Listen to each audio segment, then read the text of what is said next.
Pour Prangin, les éléments ne vont pas changer fondamentalement, mais par contre, la région se voit quelque peu affaiblie puisque une grande commune comme la nôtre ne participera plus à son développement. Que ce soit au niveau des projets ou au niveau du financement de ces projets.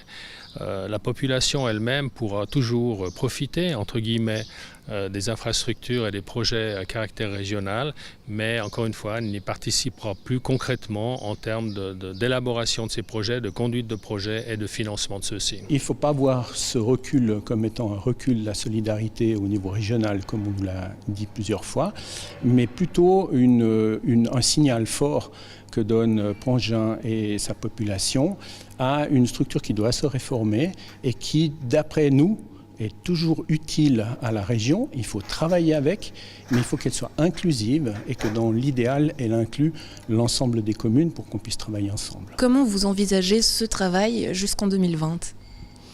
Bon, la marge de manœuvre de toute façon de nos délégués est quand même relativement limitée, c'est ce qu'on avait remarqué. D'ici à 2020, on va régler les affaires courantes.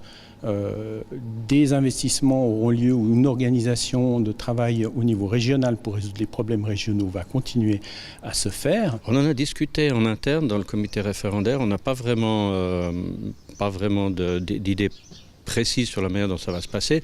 C'est vrai que la question se pose de la présence des délégués du conseil communal, notamment au conseil intercommunal, sachant que la commune de Prangin va sortir de la région.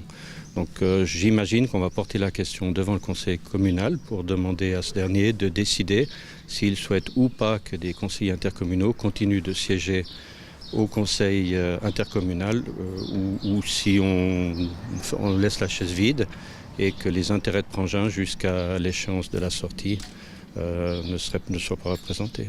Et une fois que Prangin sera sorti officiellement de région de Nyon, quel avenir vous imaginez pour votre commune ? Alors c'est une excellente question. Je pense que la roue va continuer de tourner, la Terre va tourner en 24 heures, rien ne va changer de ce point de vue-là. Il faudra voir au cas par cas, on va voir si l'argumentation du comité 62 se révèle correcte, s'avère correcte, notamment qu'on soit amené à coopérer sur des projets régionaux, soit à travers Région de Nyon, soit de manière bilatérale ou multilatérale avec d'autres communes.